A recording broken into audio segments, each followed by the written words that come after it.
भय इथले संपत नाही. मित्रांनो, बिबट हल्ल्यावर मी अगदी प्रकर्षाने नेहमी व्हिडिओ बनवत असतो.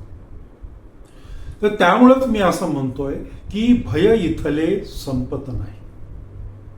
पुणे जिल्हा असेल, अहिल्यानगर जिल्हा असेल, ह्या जिल्ह्यांमध्ये या बिबट्यांचा इतका मोठ्या प्रमाणात वावर आहे, खूप मोठ्या प्रमाणात वावर आहे. आणि त्यामुळं नगर जिल्हा असेल किंवा विशेषतः पुणे जिल्हा, जुन्नर तालुका, आंबेगाव तालुका, या तालुक्यांमध्ये या बिबट्यांच्या हल्ल्यात खूप काही लोक मरण पावतात. खरं तर या जिल्ह्यातील किंवा या तालुक्यातील जे शेतकरी आहेत, या शेतकऱ्यांचं खरोखरच कौतुक करावं असं वाटतं.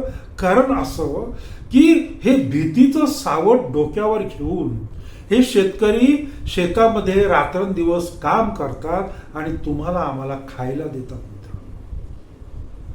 अर्थातच शेतकरी त्याच्यातून पैसे कमवतात, उपजीविका करतात, परंतु त्यांनी पिकवलेल्या धनधान्यांवर अख्खा देश जगतो. आपला भारत देश आपण म्हणतो की कृषी प्रधान संस्कृतीचा देश आहे.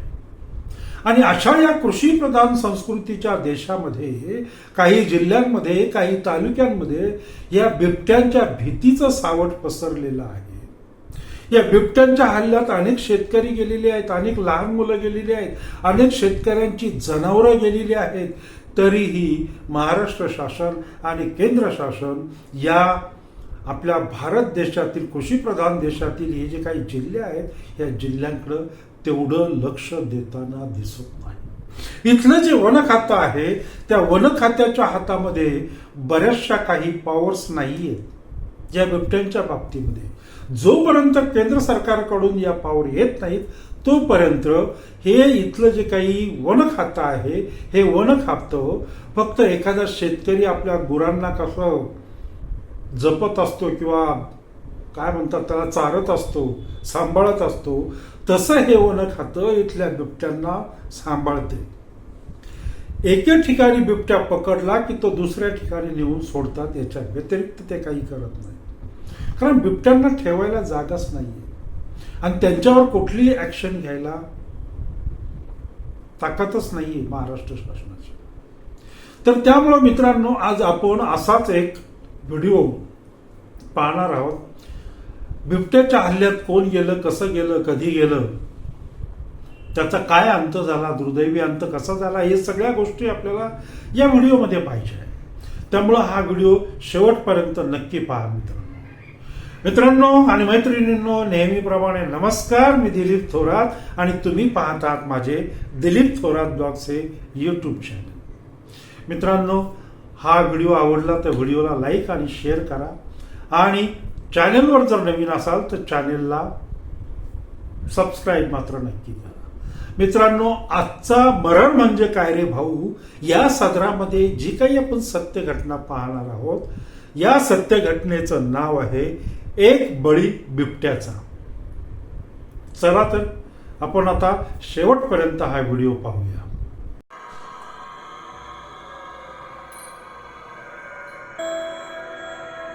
तर शिरूर तालुक्यातील ही सत्य घटना आहे. शिरूर तालुक्यातील एका गावामध्ये, एका गावातील वस्तीमध्ये एक गृहस्थ राहत असतात. त्यांचं नाव आहे शंकर भोईटे.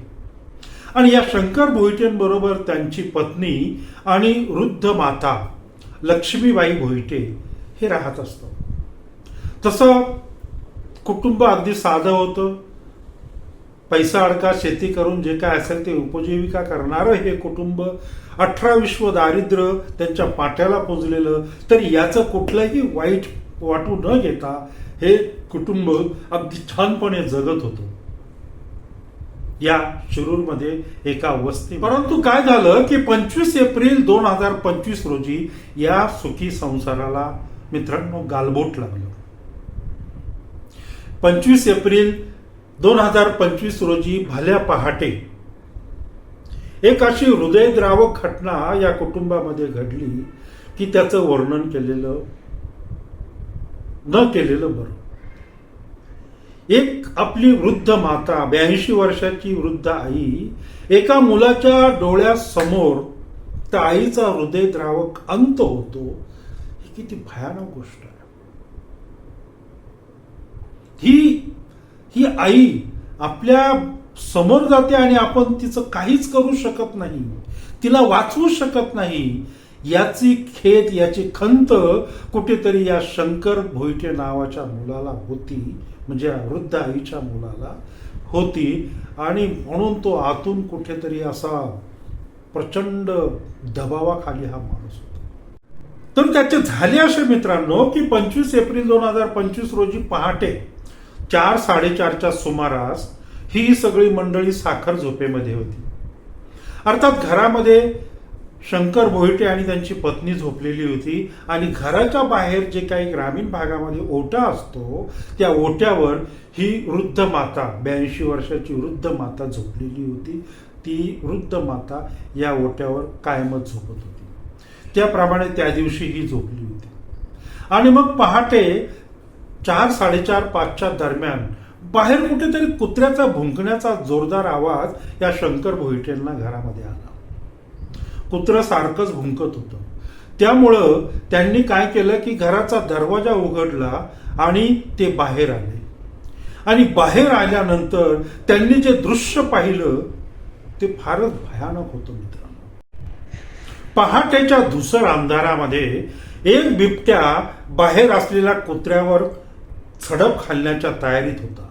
आणि हा जो कुत्रा होता तो या बिबट्याशी सामना करत होता, कारण बाजूलाच ओट्यावर त्याची मालकीण झोपलेली होती आणि बिबट्याला या मालकिणीपर्यंत पोहोचू द्यायचं नव्हतं या कुत्र्याला. त्यामुळं हा कुत्रा जोरजोरात ओरडत होता आणि हा बिबट्या मात्र त्या कुत्र्याला सावध करायच्या तयारीमध्ये होता.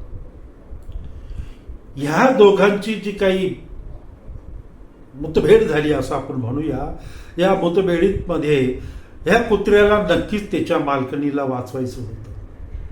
परंतु या अजस्र अशा बिबट्यासमोर त्या कुत्र्याचं काही चाललं नाही मित्रांनो. आणि हा कुत्रा स्वतःचा बचाव करण्यासाठी तिथून पळून गेला. आणि मित्रांनो, जसा हा कुत्रा पळून गेला तसं बिबट्याने लगेचच ओट्यावर झोपलेल्या 82 वर्षीय लक्ष्मीबाई भोईटे यांच्यावर हल्ला केला.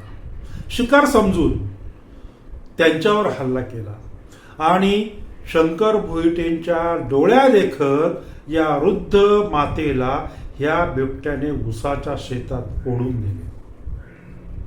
शंकर भोईटे काहीही करू शकले नाही.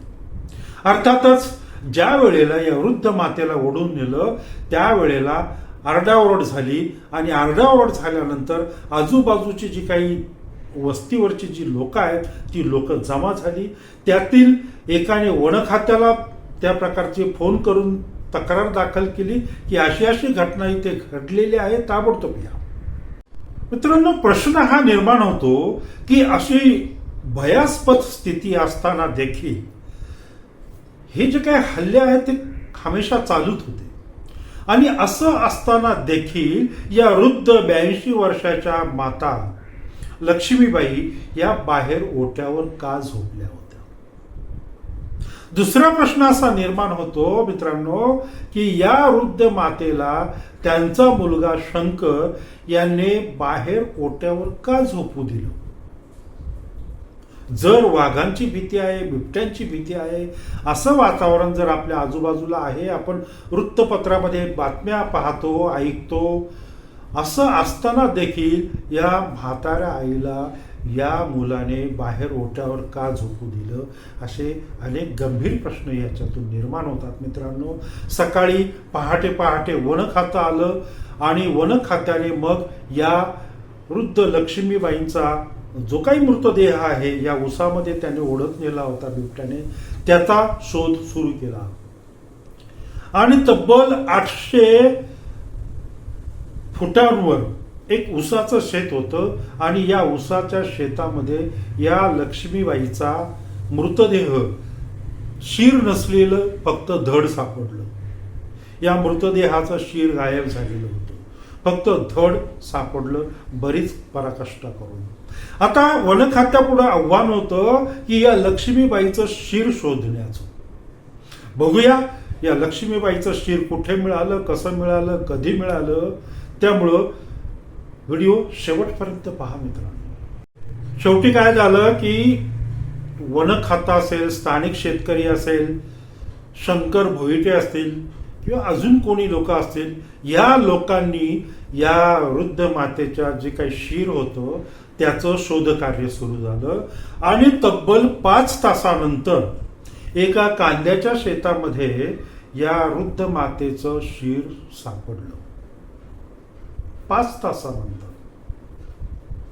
मित्रांनो, कसं होतं की आता बिबट्याने तर बळी घेतलेला आहे, नेहमीप्रमाणे पंचनामा होणार आहे. वन खातं त्याचा पंचनामा करणार, साक्षीदार सह्या होणार, सगळं होणार, फाईल तयार होणार, फाईल शासनाकडे जाणार आणि शासन नेहमीप्रमाणे या माणसाची किंमत किती लावणार, 2.5 ते 3 लाख रुपये. महाराष्ट्र शासनाचा हा चार्ट तयार आहे. माणसांच्या किमतीचा चार्ट तयार ठेवलेला आहे महाराष्ट्र शासनाने. आणि हे 2.5 ते 3 लाख रुपये जे काय असतील ते शंकरच्या अकाउंटला जमा होणार. एक माणूस इथे संपला, एक जबाबदारी महाराष्ट्र शासनाची इथे संपली. शंकरच्या अकाउंटला पैसे पाठवलं, संपलं. पण मित्रांनो, भावनांचं काय हो? भावना या संपतात का? एका मुलाची आई गेली, या भावना संपतील का? जिने जन्म दिलाय, जिने लहानचं मोठं केलंय, जिने खायला प्यायला त्या मुलाला तयार केलंय, सांभाळ केला, 9 महिने गर्भामध्ये त्या मुलाचा सांभाळ केलेला आहे, अशा मुलाची आई जाते, डोळ्या देखत जाते. ह्या ज्या काही भावना आहे, हे जे काही नातं आहे ते 2.5 ते 3 लाखांनी संपणार आहे का? नाही संपणार. त्यामुळं महाराष्ट्र शासनाने हे 2.5 ते 3 लाख रुपये या माणसांवर खर्च करण्यापेक्षा ते 2.5 ते 3 लाख रुपये त्या बिबट्यावर जर खर्च केले तर कुठेतरी हा जो माणूस आहे तो भयमुक्त होईल. अजूनही भय इथले संपत नाही. मित्रांनो, आता इथेच थांबतो. एक नवीन सत्य घटना घेऊन मी लवकरच तुमच्या समोर येतोय येणाऱ्या रविवारी. तोपर्यंत नमस्कार.